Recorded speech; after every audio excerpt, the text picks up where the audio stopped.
Are the Travis Scott Air Max 1 Saturn Gold worth it? In this video, we're gonna figure that one out. Hey everybody, I'm Actors, and welcome back to the only channel on YouTube that covers in-depth videos of cars and streetwear. And today, we're gonna give you a look at these pair of shoes. So Travis Scott shoes, are they dead? Are they still relevant? Is he still making good shoes? This is what it's all about, man. This shoe is going for a pretty low resale price. I think they're going steadily under $400.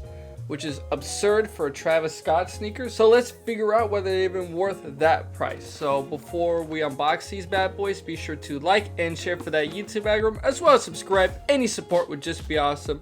Now let's get into these shoes. All right, before we unbox it, let's talk about the box for a second. So this is what the Travis Scott box looks like. It's pretty much brown, looks like cardboard with Cactus Corporation on the front or on the top. And then on the side, we have another Cactus Jack Corporation logo with some Nike ones, and then Cactus Corporation has its own little logo right there. Lifting up that lid and removing that wrapping paper, and woo!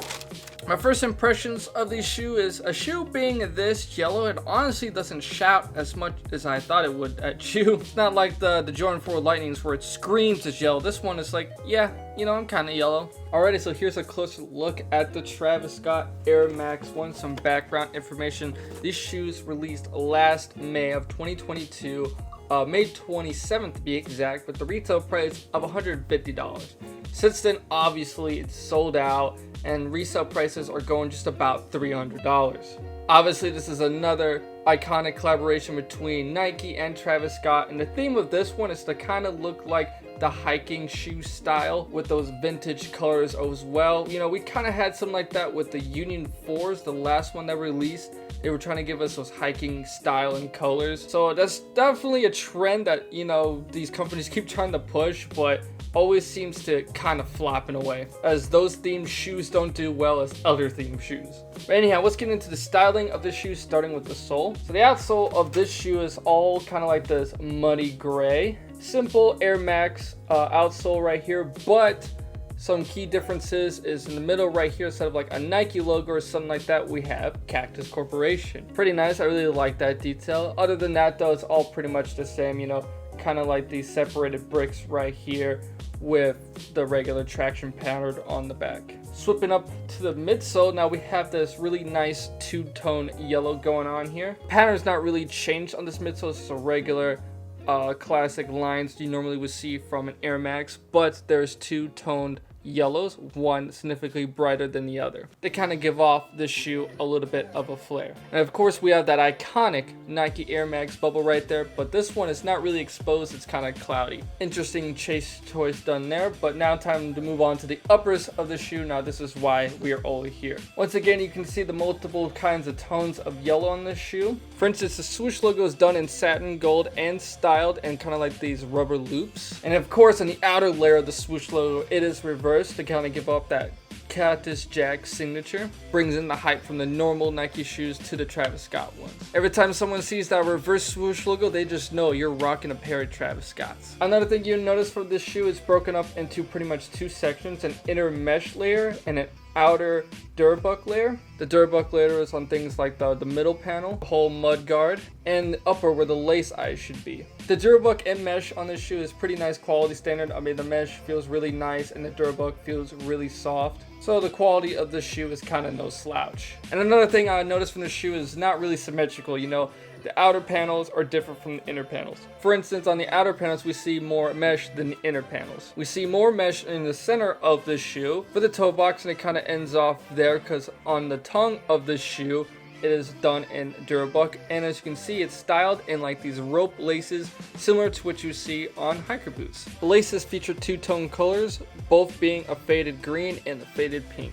On the center of the tongue, we have stitching tabs that kind of hold the laces in place. And then on the top of the tongue, if I move away the laces, you can see we have a Cactus Corporation logo. It's the only instance of the shoe where we see teal on this rubber plate, and the logo is done in that kind of darker tone yellow. Show a bit more love to the heel of the shoe. Once again, you can see it's separated once again by mesh and by a Durabuck panel. Some cool details you notice, we do have a Cactus Jack logo right there on a brown flag, done in yellow text, and you can also see very little a Cactus Corporation logo. And then another detail that you notice that makes this shoe more like a hiker style shoe is it's got this interesting strap going across it. It kind of weaves nicely from the heel all the way up to the laces. Done once again and done in 3 tones. Once again, that faded green and pink, and then another faded yellow portion. Once again, styled to be that old kind of vintage sportwear style from like the 80s and 90s. Rounding off this shoe, the sock liner is done on a lighter yellow. Extra pair of rope laces inside we have is just a gray pair of laces. Pretty nice that they include it, but I'll just stick to like the normal standard laces. Then the interior is mostly yellow with a yellow insole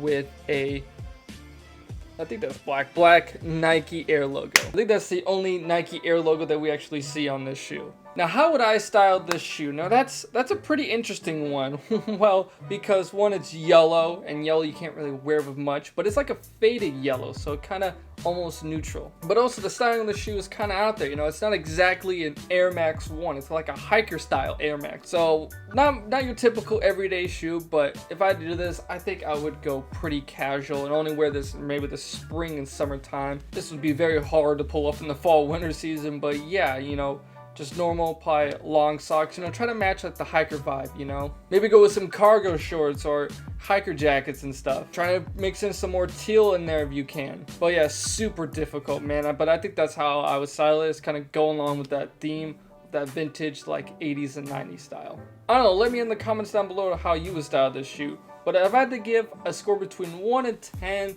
on this shoe, I told myself I'll go harder on sneakers, and it is 7 out of 10. Yeah, I can see why the resale prices are not as high as other shoes. It's because, I don't know, there's something just off-putting about it. Maybe it's the yellow or just the weird hiker vibe nature to it. I don't know. Quality is good, and I do like the details, which that's where it scores most of its points, but in the styling, overall, it's just not my typical liking. But is this shoe worth it? That's an interesting one. So I would say no for me. I would not pay that, you know, $300 resale price right now for these shoes. But I can definitely see these shoes going up as like a collector's shoe. You know, it's something to just add to your collection. But for me, it's a no. But if you want an entry-level Travis Scott shoe, I mean, this might be it for you. Better than, it's not the best, but it's definitely better than a lot of recent Travis Scott shoes that have been coming out. So for me, it's just a 7 out of 10 with a maybe worth it. Just really depends who you are, but me, I don't think so. I always like to round off by talking about the future of these shoes. So where are these shoes heading? Obviously, you know, it's kind of a collector's shoe in my opinion, Travis Scott Nike collab. So I really think that this shoe, as long as it doesn't restock or anything, would go up in price. Ever so steadily though. Maybe people might start coming around to it, and maybe there might be an Air Max 1 trend or something, and that's when the prices of this shoe will rise, but I would think that's probably in another year or two. And yeah, that's all I really think about this shoe. So the Air Max 1 Travis Scott Saturn Gold. What'd you guys think about it? Comment down below your opinion, like and share for that YouTube algorithm, as well as subscribe. I would exit off with some feet footage, but this shoe is a little too small for me to do that, so unfortunately I'm just gonna have to leave it off here. So I'll see you guys in the next video.